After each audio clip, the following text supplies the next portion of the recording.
आइए हसन साहब, तशरीफ रखिए। मैं आप ही का इंतजार कर रहा था। जी सर, मैं चाह रहा था कि इससे पहले कि मैं ज्वाइनिंग दूं, मेरे जहन में एक दो आइडियाज थे, हम वो डिस्कस कर लें।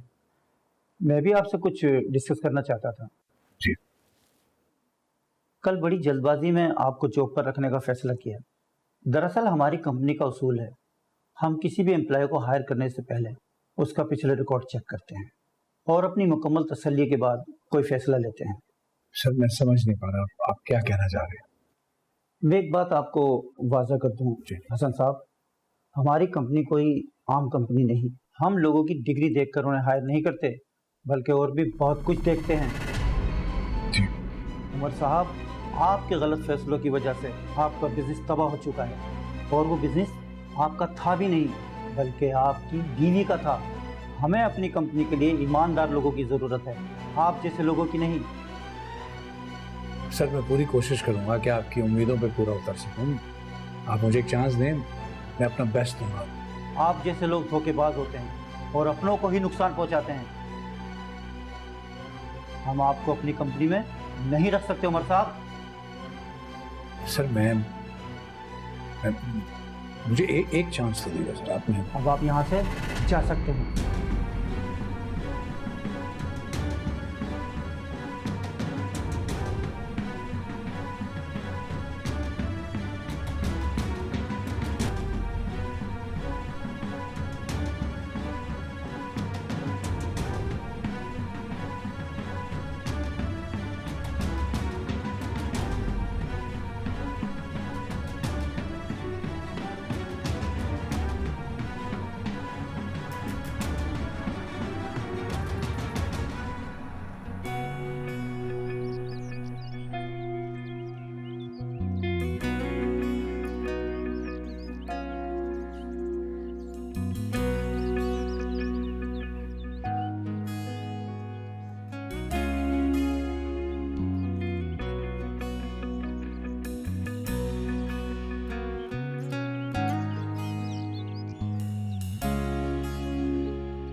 बेटा आप बस भी करो, थक जाओगी।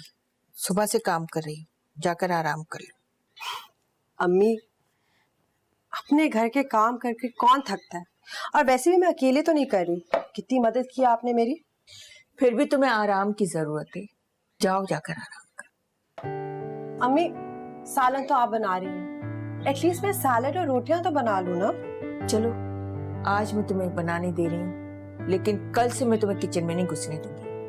सारी उम्र तुमने मुलाजमिन से काम करवाया, किचन में कभी झांक कर भी नहीं देखा, और आज तुम्हें चपातियां बनाना पड़ रही हैं। किस्मत ने तुम्हें कहां लाकर खड़ा किया है। तुम ऐसी जिंदगी की मुस्तहिक तो नहीं थी।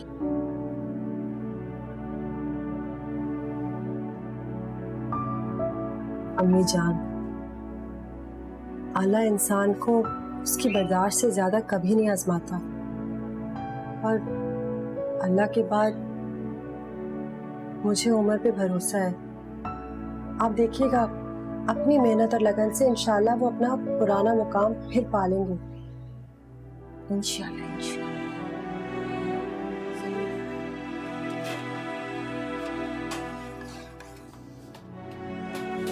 बस ये चपातियां बना के, और मैं तुम्हें कुछ नहीं, जाकर आ रहा।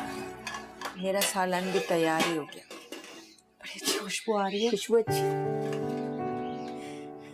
उमर मेरी रोटियों को रिजेक्ट ना कर ले। नहीं नहीं नहीं, अच्छी बना रही हो, ठीक है। ऐसे तो सीखता है इंसान आहिस्ता आहिस्ता। तेल लगा लो पराठे बनाकर हल्का सा।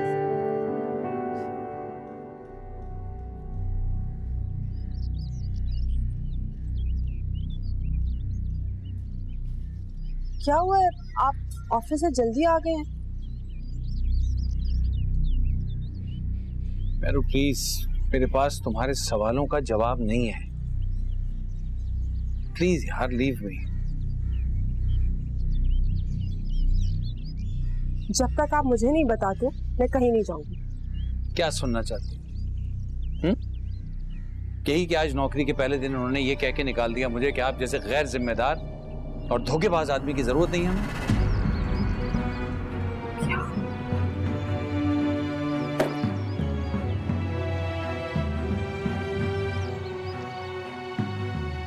मैनू कोई ना कोई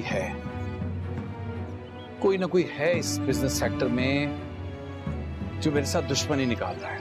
एक दफा मुझे पता चल जाए मैं जान से मार दूंगा उसे।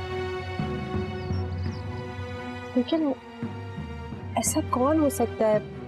हमारी तो किसी से दुश्मनी भी नहीं है। मुझे सिर्फ एक आदमी पे शक है। किस पे? शहरियार अनवर।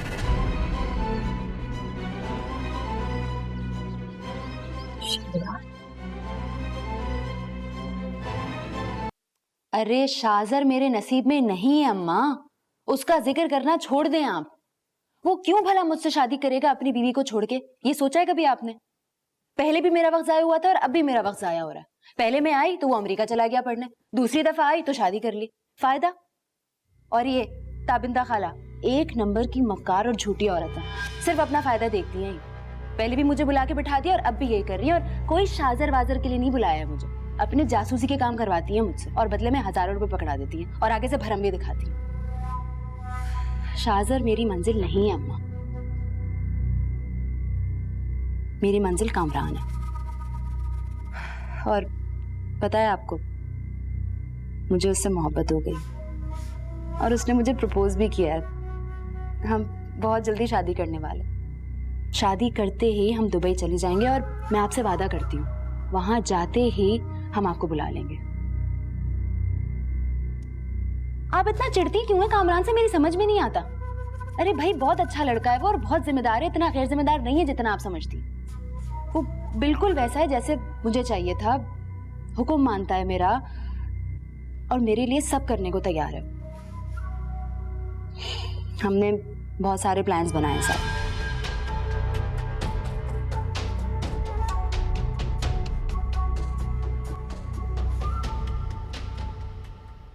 बेटा